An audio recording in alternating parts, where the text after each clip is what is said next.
ሰላም ከመይ ትውዕሉ ክብራ ሰማዕትና ዘይ ሃርመኒ ሚድያ እዩ ንሎማ ዓርቢ 13 ግንቦት ዝሓዝናዮም ሓፀርቲ ዜናታት ሃገራት ኖርዲክ ኣስዒብና ክነቕርበልኩም ኢና ንምክትታልኩም ንዕድም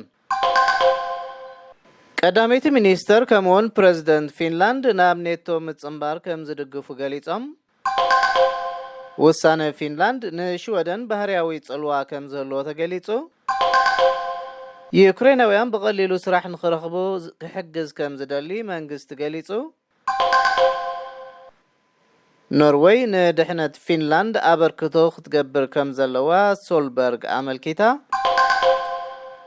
ኣርእስተ ዜናታት ክሰምዑ ፀኒሕኩም ክቡራት ሰማዕትና ዝርዝራቱ እንሆ ቀዳመይቲ ሚኒስተር ከምኡውን ፕረዚደንት ፊንላንድ ብዝቐልጠፈ ናብ ኔቶ ምፅምባር ከም ዝድግፉ ትማል ሓሙስ ኣብ ዘውፅኦ ናይ ሓባር መግለፂ ሓቢሮም ኣለው ቀዳመይቲ ሚኒስተር ሳና ማሪን ከምኡውን ፕረዚደንት ሳውሊ ኒኒስትሮ ኣብ ዝሃቦ መግለፂ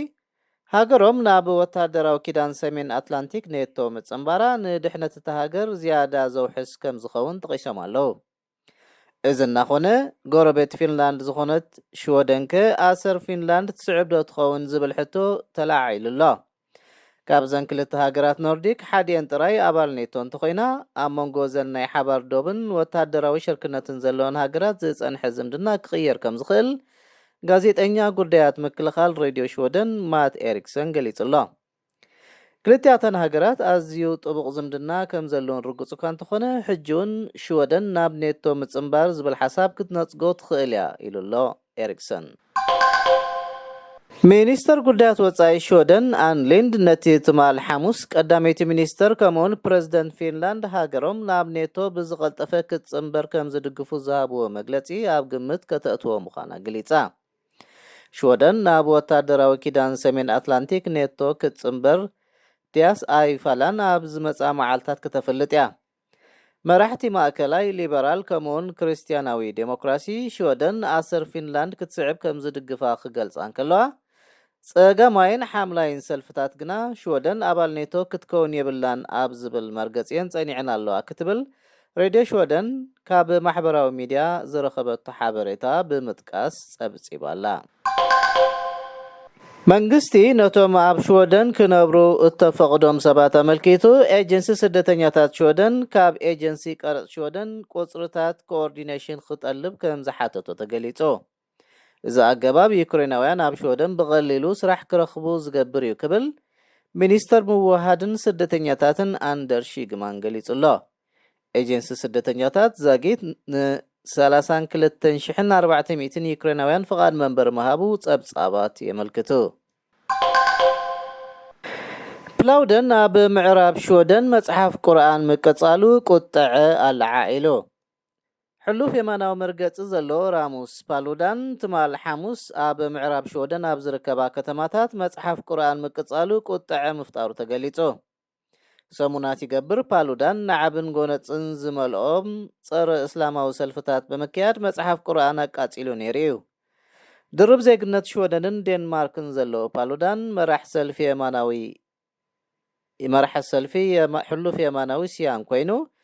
ኣብ ባይቶ ሽወደን መናብር ንምርካብ ይቃለስ ምህላው ፀብጻባት የመልክቱ ሰባት እናበኸዩ ንተረፍ ሕራር ቁርኣን ክስዕሙ ርየ ክትብል ጋዜጠኛ ሬድዮ ሽወደን ማድሊን በንግስተን ካብ መደበር ሬድዮ ኮሃዳ ፀብፂባላ ምስ ሃርመኒ ሚድያ ኢኹም ዘለኹም ክቡራት ሰማዕትና ኣብ መወዳእታ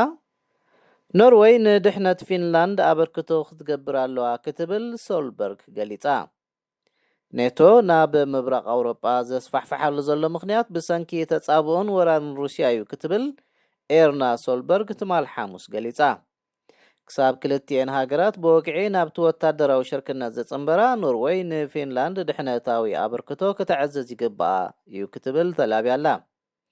ፊንላንድ ሕጂ ናብ ኔቶ ክትፅምበር ትደልየሉ ዘላ ምክንያት ቁልዕ ወራር ሩስያ ኣብ ልዕሊ ዩክሬን ምዃኑ ርዲ እዩ ሩስያ ሓላፍነት ብዝጎደሎ ተግባራታ ኔቶ ናብ ምብራቅ ኣውሮጳ ንክስፋሕፍሕ ምክንያት ትኸውን ኣላ ክትብል